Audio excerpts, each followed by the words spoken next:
Good evening, everybody. And at the outset, I would like to thank Dr. Vijay Thirukumar as well as Batiklo Medical Association for inviting me to deliver this lecture today. So the topic today is management of a child with chronic liver disease. To start with, I'll introduce the basic facts I would be touching during this lecture. So let's first have an idea about the definition of chronic liver disease. What does it mean by chronic liver disease? And then the disease conditions which would cause chronic liver disease very briefly.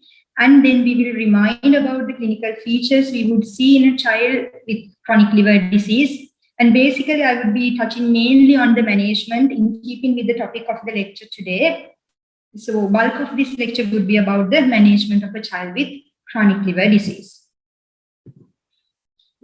Firstly, let's look at the definition. So we all know the normal liver would look like. It's very bright and reddish and it's very smooth. But in contrast to that, you can see a cirrhotic liver in the right side, which would give rise to the clinical picture of chronic liver disease.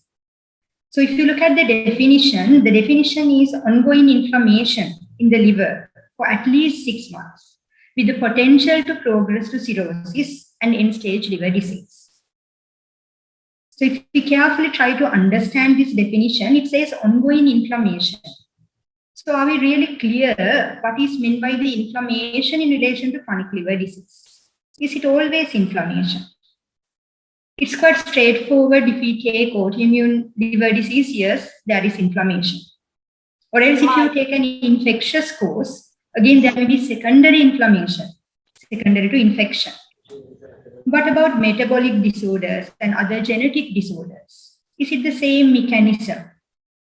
Actually, yes. Finally, the cirrhosis would result as a result of inflammation. What would happen is there may be different mechanisms of liver injury like cholestasis, steatosis, or direct inflammation, direct toxic mediated injury. Whatever the initial mechanism, final pathway is inflammation, and then the liver cells or hepatocytes attempting to repair the hepatocytes, which would ultimately result in cirrhosis or fibrous tissue deposition.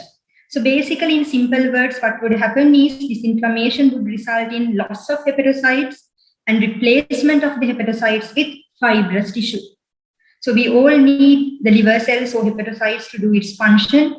Once it's replaced by the fibrous tissue, obviously there won't be function as it's expected. And what about the duration? The definition says 6 months. Do we all agree with this 6 months? What about a child with biliary atresia coming to your clinic or coming to your board at around 5 months of age, having all the features of chronic liver disease or liver failure, where the child's age is only 6 months or less than 6 months? Yeah, again, that is the drawback of this definition. You might not really see 6 months or child might die before 6 months. So it's always a clinical definition you would use rather than a technical definition.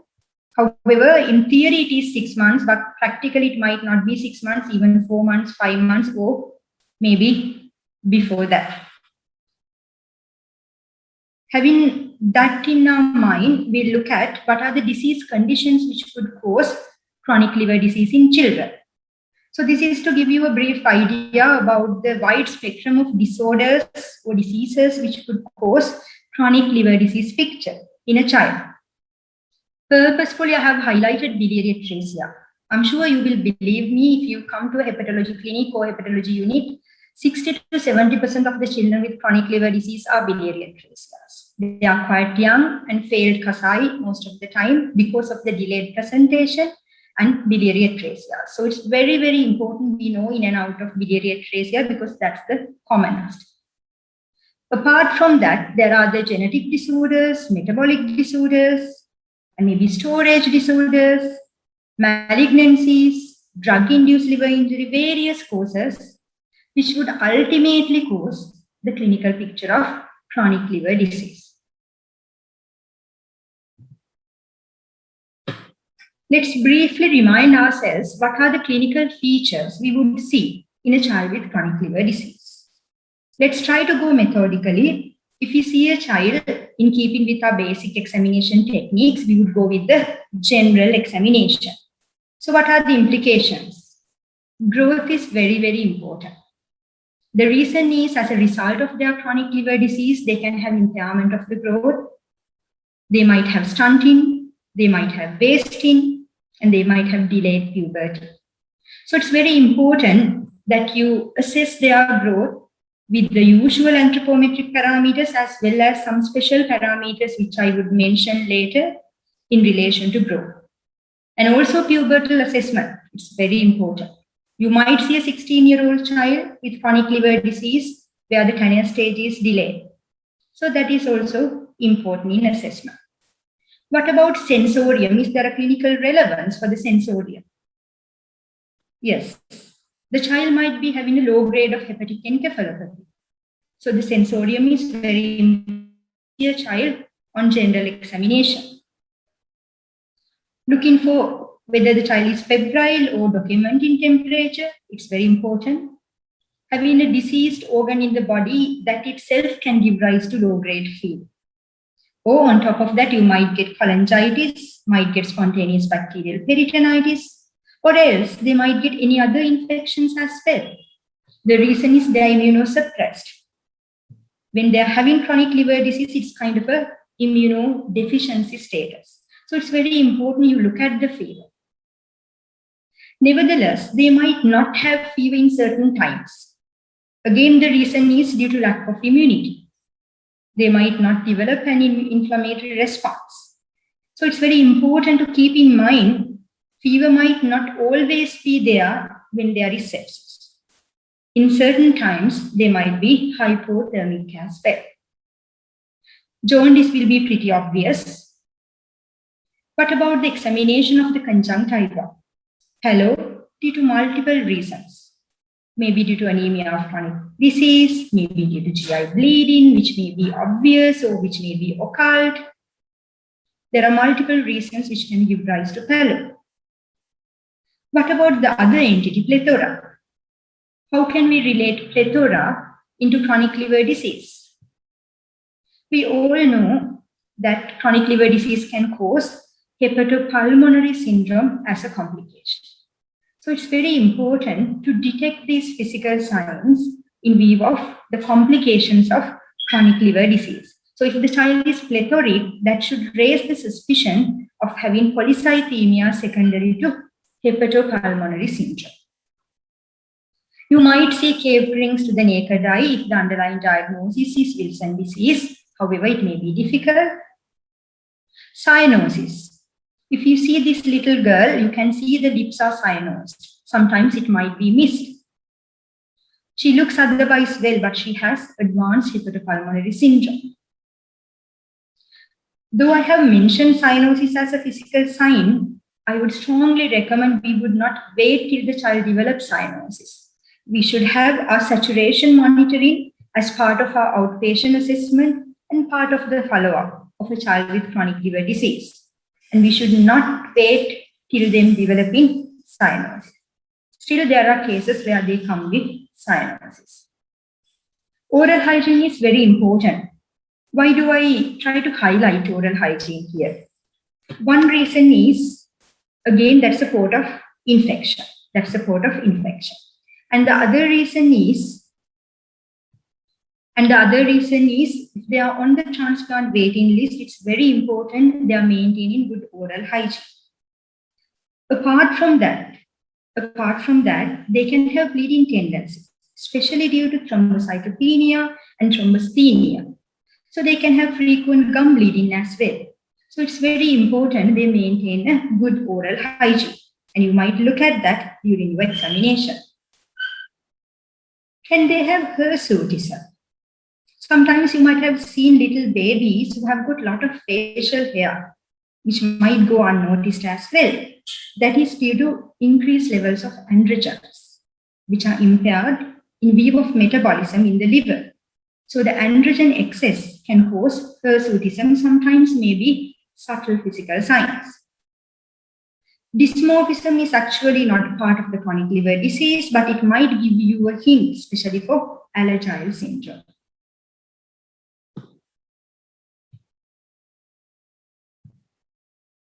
What are the other features in general examination? Scratch marks, very important. In small babies, they get the scratch marks over the earlobes and maybe over the body.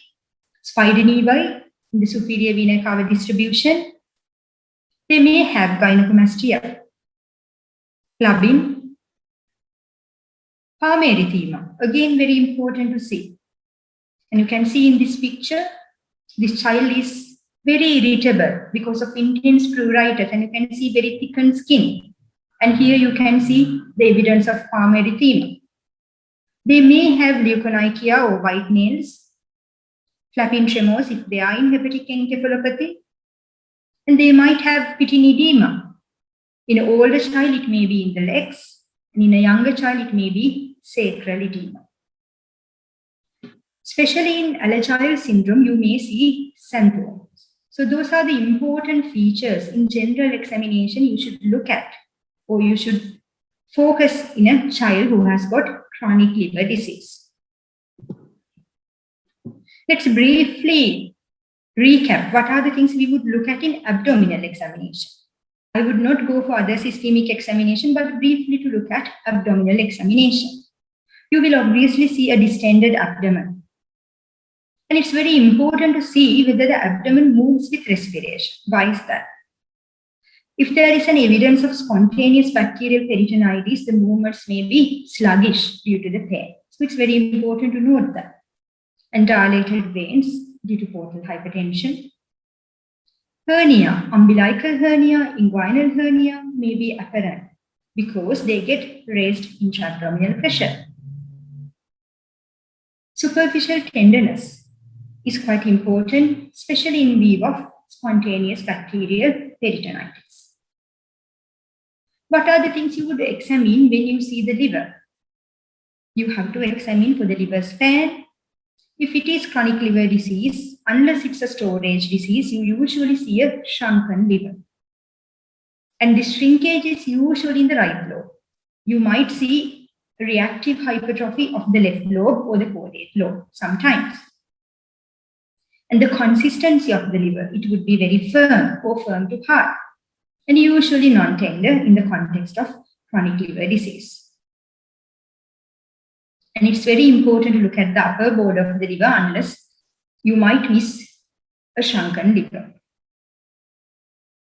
Then you may move to look at the spleen. It's very important to look at the spleen size and the progressive enlargement of the spleen in view of portal hypertension.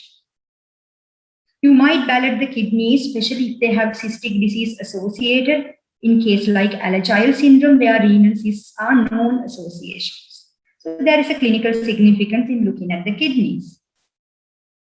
Obviously, you will look at free fluids, and genital examination is important. In a smaller child with raised intra-abdominal pressure, it may be the hernial orifices, hydrocele, and sometimes you may do a genital examination in view of canal staging. Before moving to management, I would like you to understand the terminologies related to chronic liver disease a bit briefly. In the context of chronic liver disease, we talk about compensated chronic liver disease, decompensated chronic liver disease. Sometimes we just tell acute and chronic liver failure and end-stage liver disease. What do these terms mean actually? I think it's very easy for me to tell you clinical scenarios and explain this very briefly. The first scenario would be you get a 8-year-old child coming to your clinic who had biliary atresia and who had a Kasai. And when an 8-year-old child walks into your clinic, usually in good condition, who had a Kasai, you know this had been a successful Kasai. If this was not a successful Kasai, this child would have either died or would have required a liver transplantation. So this is a successful Kasai. And child looks quite well. Tummy doesn't look distended and reasonably well looking.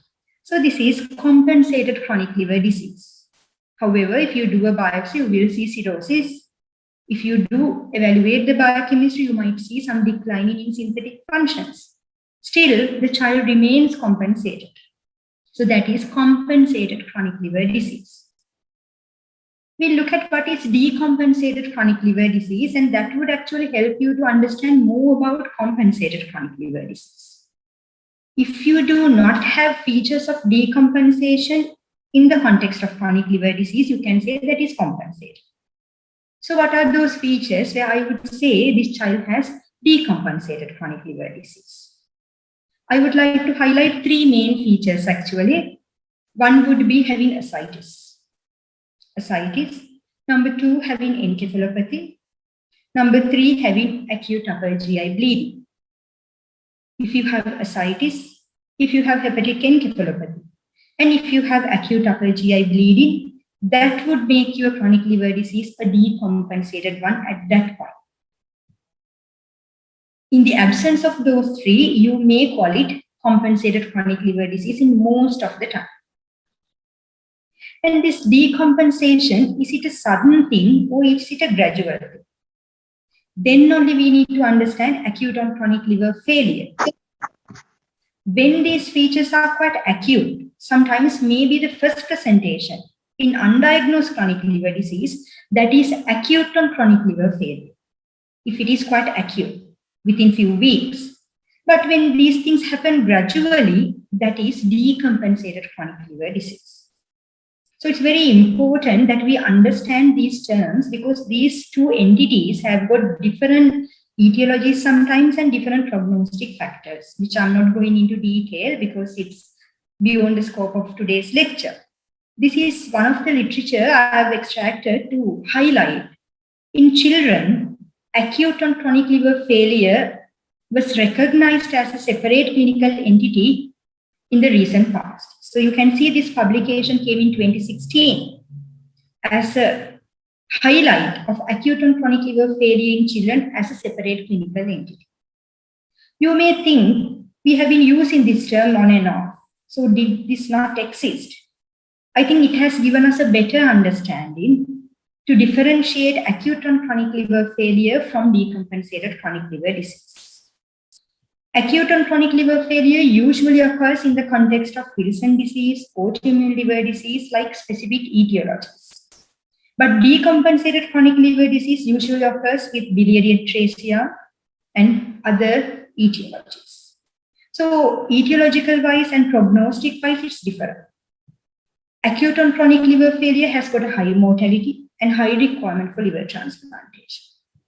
Decompensated chronic liver disease usually can be settled with medical management till you plan your transplant. They might not require urgent transplant. In contrast to that, ACLF or acute and chronic liver failure may require urgent liver transplant.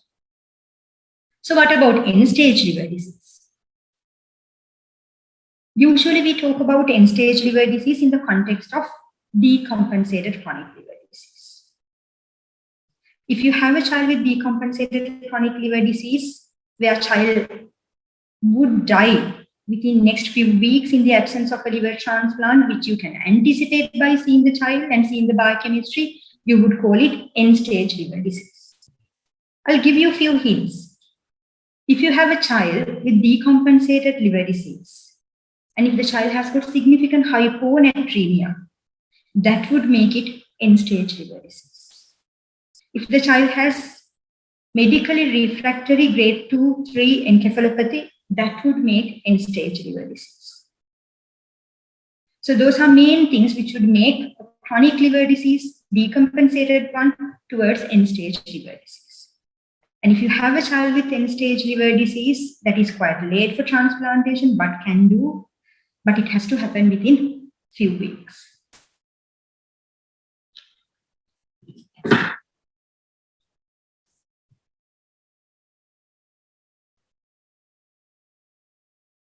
This is to highlight how a compensated chronic liver disease child may exist. So if you see this child looks quite stable, not very ill, standing on by her own. You can see her nutrition is not really right. She's quite thin, she has slightly distended tummy, but she looks reasonably all right. During this stage, she underwent a liver transplant, and this is her explant, or this is her liver. So you can see how bad this liver is, though she is compensated. And it was a wise decision that the team decided to do a liver transplant before she ended up with a decompensation episode or end-stage liver disease, where the outcome was quite good when the transplant was performed in the compensated chronic liver disease state. And you might not imagine this liver was this bad when she is standing like this, but that is the case. So this is just to highlight the importance, though they are well, how bad their livers are inside and how rapidly we should escalate their management into a liver transplant to achieve good outcomes. So far I have given you the definition of chronic liver disease with some limitations, and I've reminded you the etiologies and diseases which may cause chronic liver disease in children. We looked at the clinical features and few terminologies which are linked with chronic liver disease. Now we are entering into the bulk of the lecture or the crust of the matter, which is management of a child with chronic liver disease. Firstly, I would like to draw your attention to the role of investigations when we manage a child with chronic liver disease or maybe during the follow-up. So these are the investigations we normally perform when a child is admitted or when a child is on follow-up at different intervals. So let's see what are the important implications when we do these investigations. If you perform a full blood count in a child who has got chronic liver disease, what's the clinical significance? So in the full blood count, it's very important to look at the white cells in case of a subclinical infection, because they might not develop fever all the time. It may be just not being right as complained by the mother. So it's very important to look at the white cells and neutrophils. And hemoglobin. There are multiple reasons that hemoglobin may be low or hemoglobin may be high, especially in hepatopulmonary syndrome. Platelet count, again, it's very important. Looking at thrombocytopenia, and we should be aware there is thrombocythemia or platelet malfunction as well, in addition to thrombocytopenia, which we can't assess to full blood count. And we would be definitely looking at the red cell indices as well. Liver profile. I'm sure this audience is very familiar when I mean liver profile. You would do liver enzymes, AST, ALT, gamma-GT, alkaline phosphatase, albumin, total protein, globulin, and bilirubin with a split bilirubin or direct bilirubin. So all these are important to understand. How about the synthetic functions, especially creatine and albumin in vivo of synthetic functions? How about the excretory function, bilirubin and ammonia in vivo of excretory function? And what about the enzymes? What's happening with the enzymes? I would like to mention a word about the enzymes actually. When it comes to late stage chronic liver disease, the enzymes are not really useful. I'll give you an example. You might have a 9-year-old child with biliary atresia who's compensating at present. However, synthetic functions are gradually declining and we think that the child requires liver transplantation. If you look at the AST-ALT, that may be normal. Why is that? Does that indicate the liver functions are normal? No, that is not. He doesn't have much hepatocytes to produce AST-ALT. And also, AST-ALT or the transaminases are not good indicators of synthetic function. So you would never underestimate how bad a liver is by looking at transaminases. We should never do that mistake. We should never look at the transaminases in a child with chronic liver disease and should not get reassured that this child is doing well. We should look at the trends of albumin and prothrombin time. In vivo of clotting, what we normally do is prothrombin time, but it's important to do APTT in vivo of vitamin K deficiency. And it's good to have a ROTEM if you can have. Having said that, we have to be very careful when we use ROTEM as well, because in the country at a given time, there are limited resources, limited reagents, and ROTEM is very important when it comes to liver transplant care. So we have to be very cautious when we use ROTEM as well. We should be requesting it for everyday practice, but it's quite useful provided we have the resources. Alpha-fetoprotein. What's the importance of alpha-fetoprotein in the context of chronic liver disease? I'm sure you would agree with me, they have a likelihood of getting malignancies. or secondary malignant nodules. So you combine their follow-up with ultrasound scan every 6 monthly with alpha-fetoprotein, where the trends would be important in view of detecting early malignant nodules. Any child with chronic liver disease can have malignancies as a secondary occurrence, especially the risk is high in PFIC2 and tyrosinemia. Vitamin levels, again important.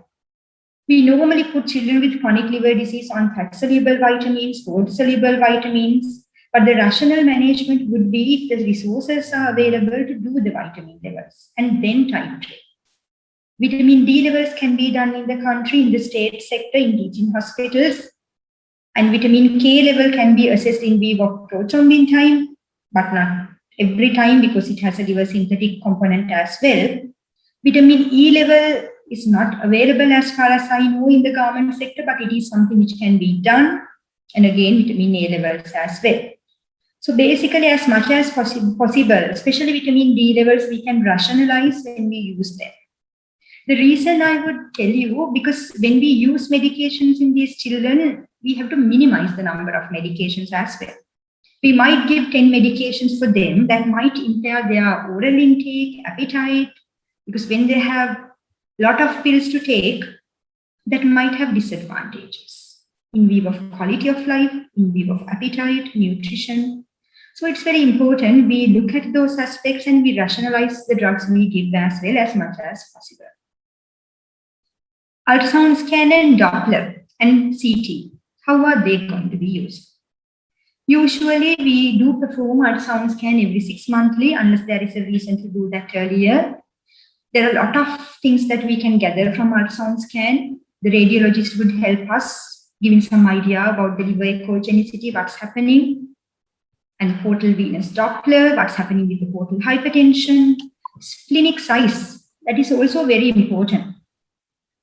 When you monitor a child for portal hypertension, it's very important you look at the trends of the spleen size. That is helpful for you to plan your endoscopies. Compared to 6 months back, and if the spleen size is going up, you know that you might have to escalate your endoscopy a little bit earlier.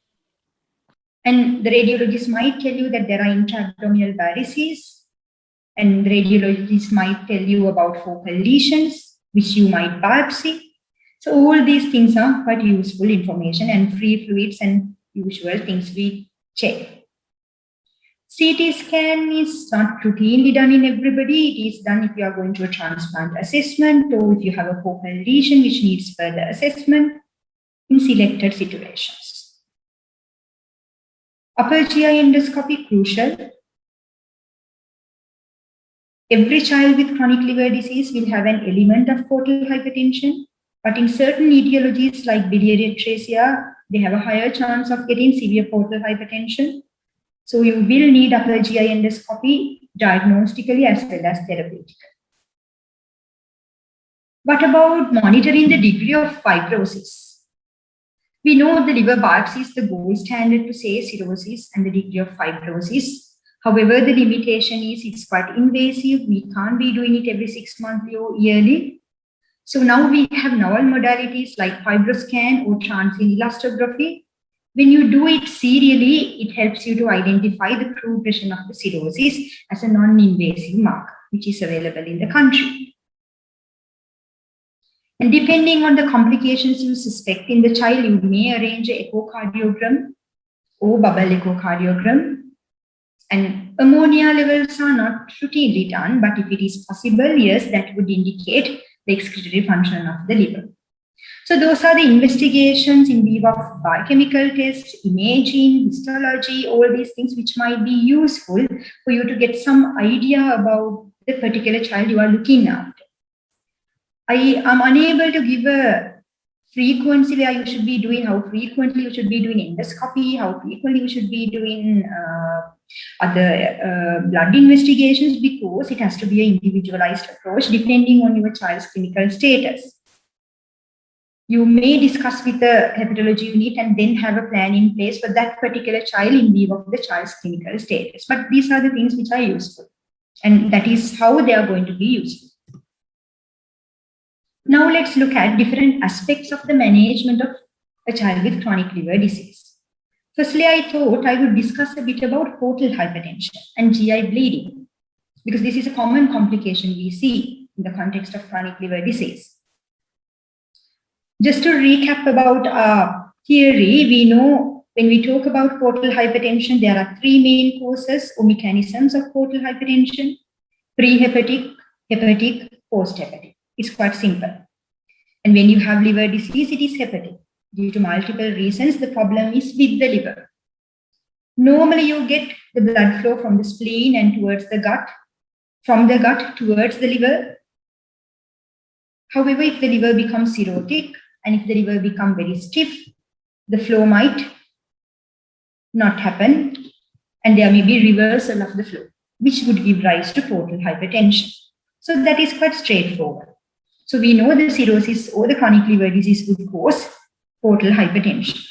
Is that the only reason you would see portal hypertension in a child with chronic liver disease? Could prehepatic or post-hepatic may contribute? Yes, it could, especially prehepatic. The reason is a child with chronic liver disease may have or may develop secondary portal vein thrombosis. As we know, there is sluggish flow and there is dysregulation of the clotting and anti-clotting mechanisms, and obviously there may be endothelial injury, which would increase the risk of thrombosis. And when the flow is sluggish, essentially it would give rise to portal vein thrombosis, which is not the portal vein thrombosis which we see associated with prehepatic since young childhood. This happens in a child with chronic liver disease as a secondary thing, may at the age of 9 months, maybe at the age of 5 years, maybe at the age of 10 years. So it's very important we look at these things in the follow-up ultrasound scans, and we become very conscious about these factors as well, in addition to cirrhosis causing portal hypertension. And when you talk about GI bleeding, it's not actually portal hypertension. There are other reasons like coagulopathy and the platelet dysfunction. And I would tell you, it's not actually the vitamin K deficiency or the prolonged prothrombin time which would cause bleeding. It's the platelets.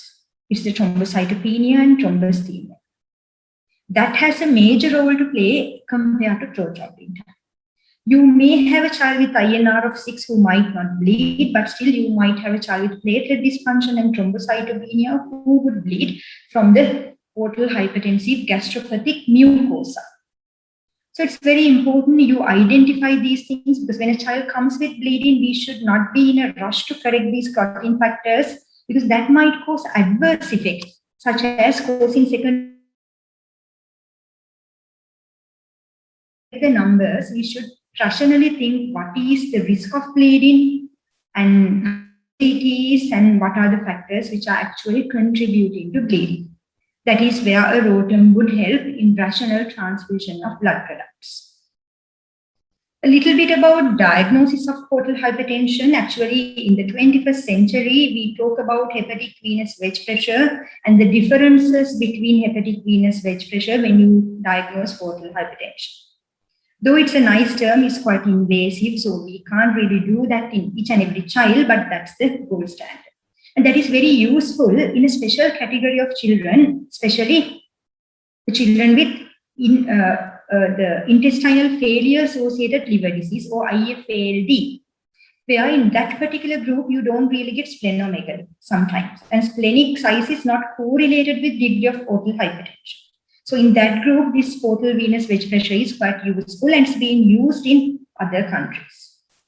Ultrasound scan, Doppler will help, and varices on upper GI endoscopy will help you to diagnose, and varices may be visualized on imaging like ultrasound scan and CT.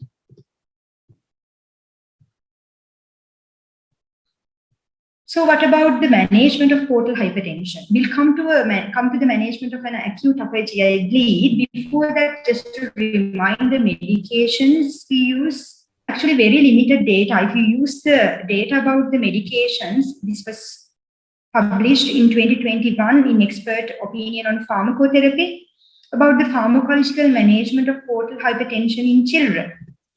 The opinion was, actually, the large multi-center prospective studies will be needed to begin to establish an infrastructure on which a pediatric specific research agenda can be built.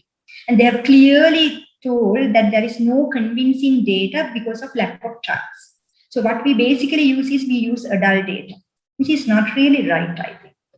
And the medications wise, we have few options, losartan and propranolol. I would like to use losartan in younger children. The reason is if you use a beta blocker, their heart rate response is abolished. So that might have some negative consequences when they have a bleed with their hemodynamic mechanisms. So I would prefer losartan in infancy, especially less than 2 years, I would say. Propranolol can be used in a non-asthmatic. Some people do use carvedilol, but the data is mainly for adults when they have a lot of cardiac comorbidities. I feel propranolol is better than carvedilol, but yes, we don't have data. Other medications wise, omeprazole and sucralfate are useful, especially to avoid or minimize the bleeding from the portal hypertensive gastropathic mucosa. So these are the very limited medications we have, and we really don't know whether they are beneficial. What about endoscopic management? It's very, very effective. That is which is effective. Band-in or sclerotherapy. Band-in may not be possible in a younger child, where we might have to do sclerotherapy, but if we could do band-in a child possibly more than 2 years, where you can pass the band through the pharynx, it's very, very useful, but you have to do it quite frequently and then abolish the varices. Sometimes what we not do is we don't do it frequently and abolish the varices. We just do one endoscopy and then we do another one in 1 year time. That is not right. If you see varices, you might have to do it frequently, abolish varices, and then put the child on the surveillance program. Sometimes you can use Sengstaken tube, which is shown in the picture. When you have uncontrolled upper GI bleeding, you may use TIPS procedure as an emergency measure to bridge for liver transplantation. So basically, if you have done your whole medical management and if you have failed with endoscopy, then you can do TIPS as a bridge for liver transplantation.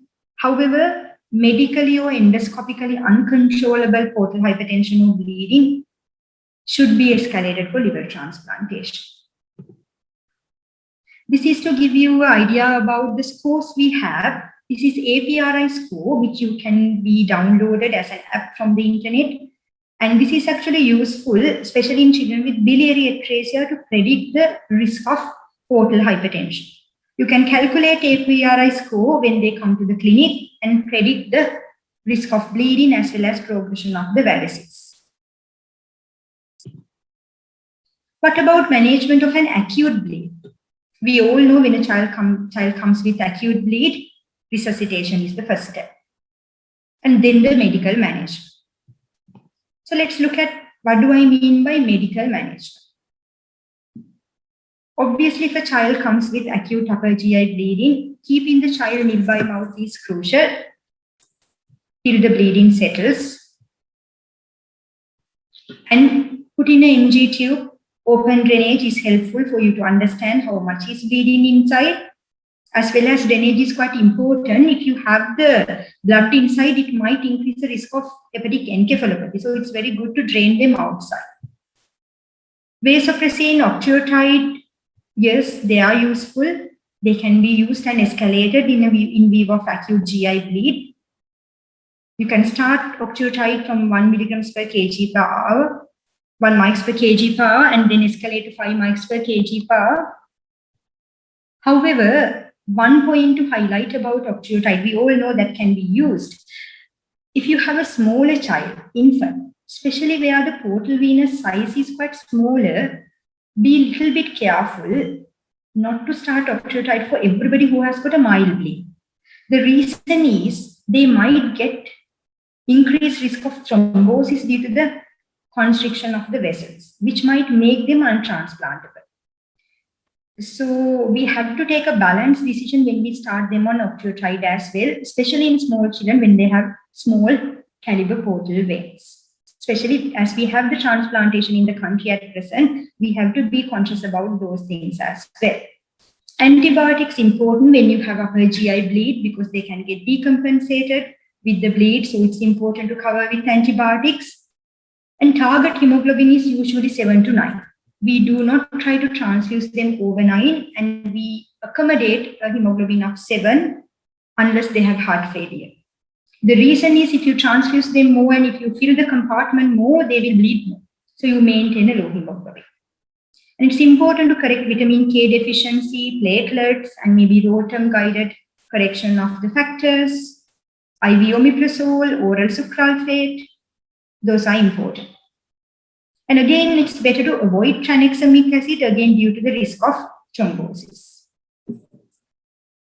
A word about bleed-in letter. We do practice something called bleed-in letter. If we have a child with portal hypertension, we give them written instructions pasted on their clinic book.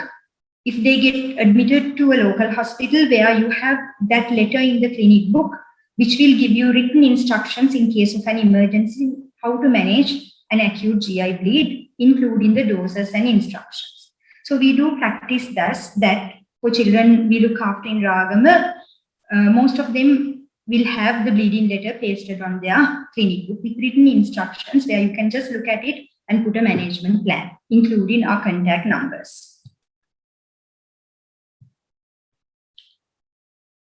If you fail in your medical management, as I mentioned earlier, you have to go ahead with endoscopic management as an urgent thing. Otherwise, we would do it as an interval endoscopy. But if you have bleeding which is uncontrollable, then you will do acute endoscopy. TIPS and liver transplantation are the final resorts. TIPS is not the final resort. It's the bridge for liver transplantation. Liver transplantation is the final resort. So that's about portal hypertension briefly. What about ascites? Ascites in a child with chronic liver disease, it's multifactorial. We know it may be due to low albumin as well as it's due to portal hypertension. So you have to correct albumin, especially if they have albumin of less than 2.5. It's good to pick it up for 3.5 if they have significant ascites. What we use is 20% human albumin. There is no use of 5%. What we have to use is 20%. The regimen is 5 milliliters per kilogram over 4 hours, which we usually couple with midway furosemide to get the maximum benefit. Diuretics are useful together with albumin as well as oral diuretics. I would prefer spironolactone over furosemide. The reason is these children would invariably have hyponatremia, and they are more liable to get complications of hyponatremia due to the fluid retention they get as a result of chronic liver disease. If you give furosemide, again, that would be aggravated. You can achieve a good balance with spironolactone compared to furosemide. So the first preferred diuretic would be spironolactone, a dose between 1 milligrams per kg per day to 5 milligrams per kg per day, which is quite safe. Low salt diet in a child who's on a diet more than 6 months. Volume restriction is sometimes useful, 70 to 80%, provided your hemodynamics are allowing that to be done. And if there is spontaneous bacterial peritonitis, again, you have to treat that. Though you give albumin, though you give diuretics, if there is an infection increase in the permeability of the peritoneal membrane, then again, you will have ascites. So you have to treat that. What about therapeutic paracentesis? Do you do acidic drainage? It's not actually encouraged in children. The reason is there is no point. They will again get it filled up. What you have to do is increase the oncotic pressure with albumin and use some diuretics for gradual diuresis. Sudden decompensation or sudden decompression of the acidic fluid from the tummy is actually harmful. And it will increase the risk of infections as well. Very limited setup, maybe you have compromise of your respiration. In those scenarios, you might do, but otherwise it's not encouraged.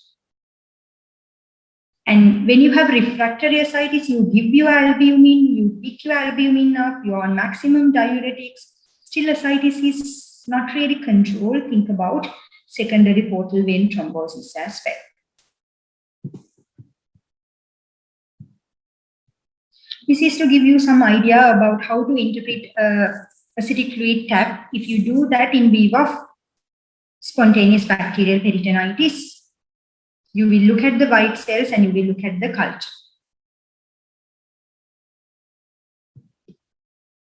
Moving into hepatopulmonary syndrome, briefly, you know, if you have liver disease, you can get abnormal vascular dilatations in the lungs and resulting in arterial hypoxemia, that is in brief hepatopulmonary syndrome. And it's quite common with biliary atresia. Child may be otherwise well, but might have advanced hepatopulmonary syndrome. So it's very, very crucial that you monitor their saturations, though they look well, monitor their saturations in upright position for 5 minutes. That is due to platypnea. What you get in hepatopulmonary syndrome is platypnea, in contrast to what you get in heart failure, which is orthopnea. So for you to detect hepatopulmonary syndrome, what you should be doing is asking the child to stand up or sit up in upright position and then monitor the saturation after allowing that position to be for 5 minutes. If the saturation is low, that is significant, or else you might see the difference between the supine and upright position. If it is more than 3% difference or decline, that is significant. Then you will go ahead with the arterial blood gas measurement and a bubble echo. Hepatopulmonary syndrome is an indication for liver transplantation. It's not a contraindication, it's an indication for liver transplantation. However, if it is very advanced, that might put you very complicated post-operative period, so we might decide not to do transplant. However, on theory, it is not a contraindication. You have to think about liver transplantation if you see a child with hepatopulmonary syndrome, which can be cured with liver transplantation.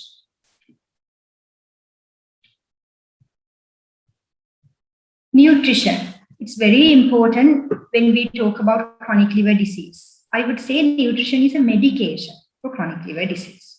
If you see this child, you can see the child's tummy is distended, possibly with organomegaly as well as ascites.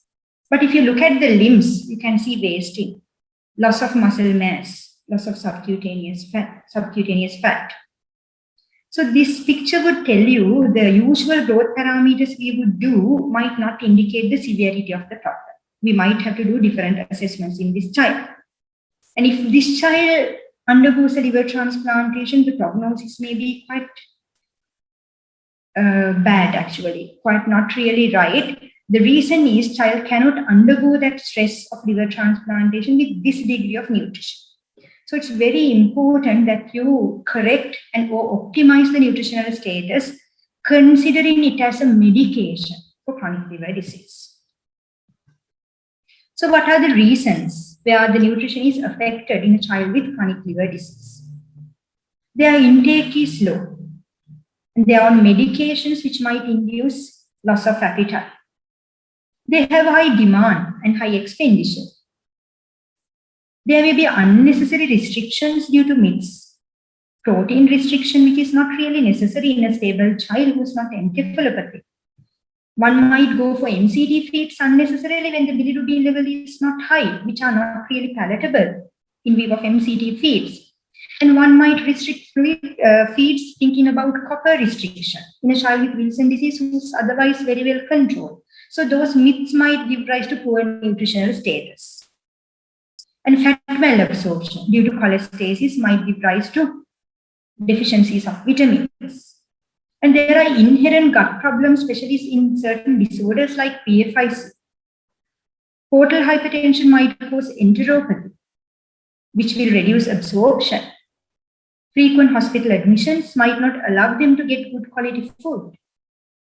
Loss of protein through blood and diarrhea, and sometimes feed intolerance because they have a big tummy occupied by fluid and liver and spleen sometimes, and they don't have much space to occupy a feed. So all these factors would contribute for poor nutritional status. How do you assess? Compared to usual anthropometric parameters, mid-upper arm circumference is useful, tricep skin fold thickness, and hand grip measurement. There are no validated cutoffs, unfortunately, yet. However, the trends can be used. Some might do psoas muscle circumference on CT scans, but again, that cannot be done very frequently or repeatedly. Vitamin levels are important. DEXA scan may be helpful if you are thinking about hepatic osteodystrophy. In view of optimization, they need extra calories because they have extra expenditure and extra need. And these extra calories will help the liver to regenerate. That's why I always say that consider nutrition as a medication to the liver. It will support the liver. And we should consider calories as well as proteins, and we should not unnecessarily restrict proteins. Diet and special diseases, I would not recommend MCT feeds unless the bilirubin is above 400 or 450, where the MCT feeds are not really palatable. So child might not take any feed. If the bilirubin is quite less, you can use normal feeds. We don't need to use MCT feeds. Special formula in case of galactosemia or metabolic disorders. Copper restriction is not really necessary if you are under control with chelators. And it's not going to give you much benefit compared to what you see with the quality of life impairment and their nutrition. So I'm not very much bothered about copper restriction in the diet. Low salt diet is very important in view of ascites and portal hypertension. Moving into pruritus, again very important. It's very important to detect and manage pruritus. The reason for the pruritus is mainly bile salts rather than bilirubin, which we normally don't check. So we might have a child whose bilirubin is normal but still have pruritus. So we should not hesitate to manage pruritus. General management is important. Skin care, keeping the skin moist, avoiding heat, and keeping the skin clean. Medical management, ursodeoxycholic acid, cholestyramine, naltrexone, and so on. Surgical management, certain disorders like PFIC, you can think about biliary diversion. It could be internal or external. Ultimate cure is liver transplantation. If a child's synthetic functions are preserved, still the child has got medically refractory pruritus, that would be an indication for liver transplantation. What about the risk of infections?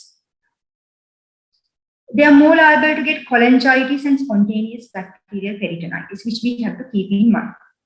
And they might not get the textbook appearance of the fever with chills, worsening of jaundice or pale streaks. It may be quite subtle, still important to be treated.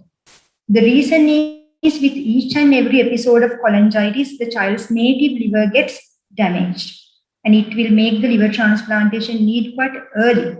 So it's very important we give prophylaxis for them for cholangitis, and when they have features, even they are subtle, we treat them adequately with IV antibiotics for 10 to 14 days. We should not discharge them early. We should complete minimum 10 days.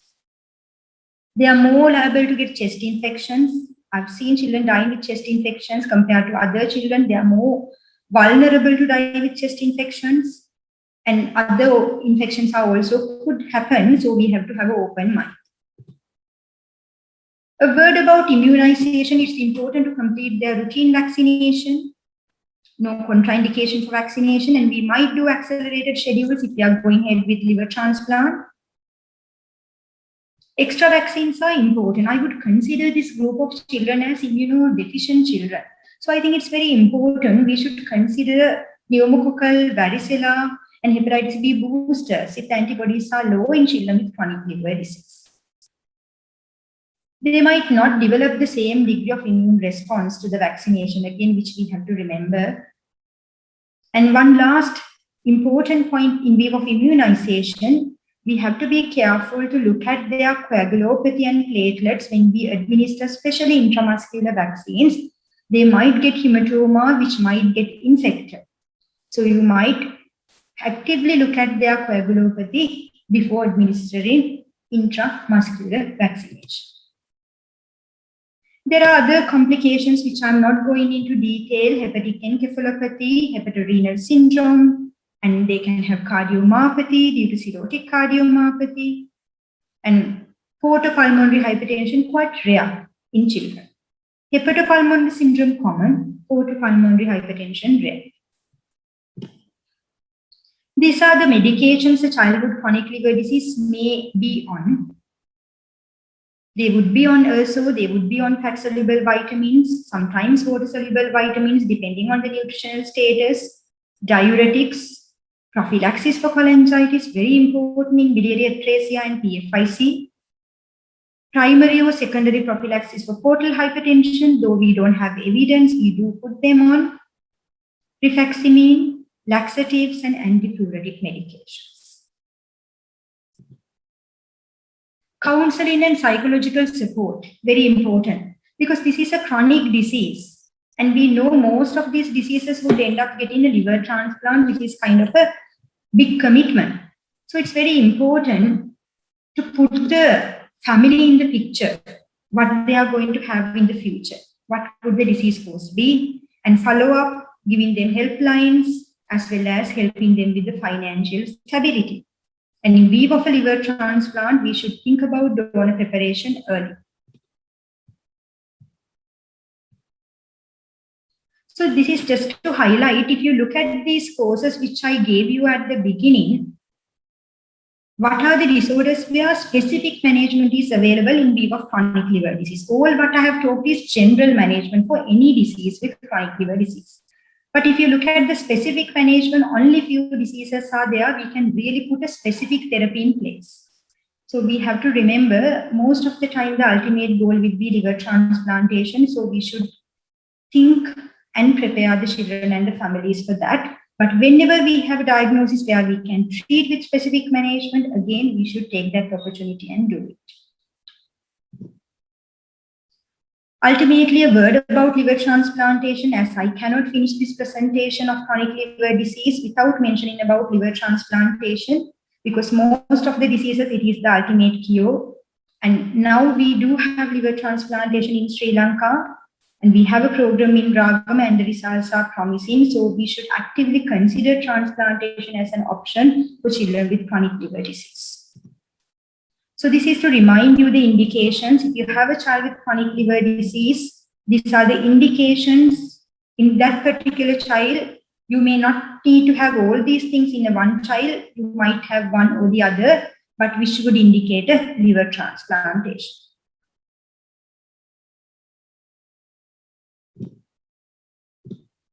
This is to remind you the contraindications.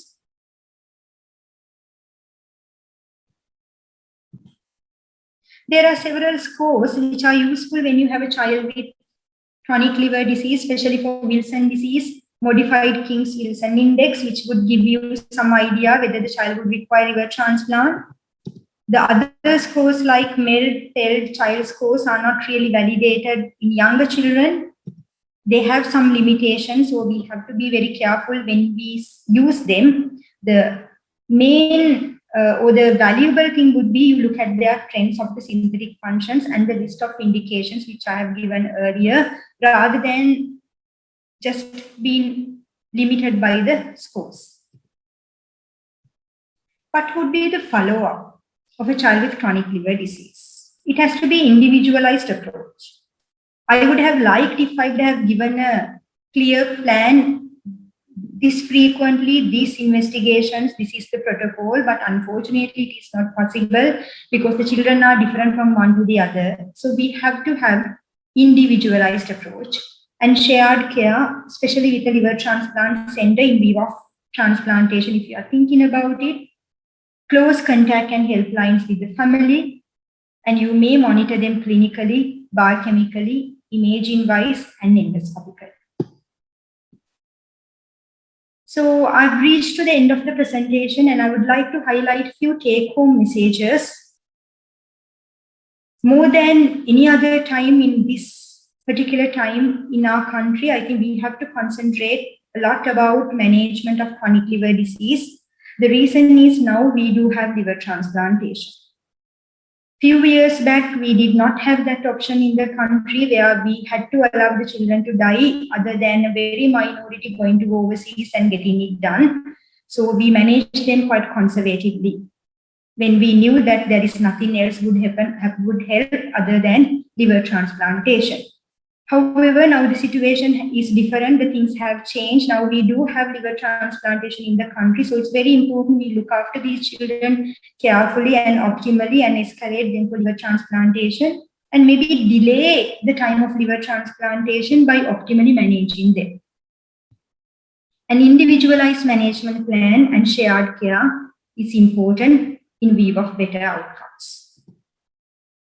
I would like to end my presentation with this nice smile given by the child, 6-year-old child who underwent liver transplantation by the team in Ragama 2 weeks back. And I should remind about the hard work done by the Colombo North Center for Liver Disease and the staff in Ragama, in all the pediatric, surgical and other units. And this smile was given to us after 2 weeks following transplantation, and that was for acute liver failure, but this would be the same case if they undergo for other indications as well. So the results are promising, and we have to consider liver transplantation as an option in the current era.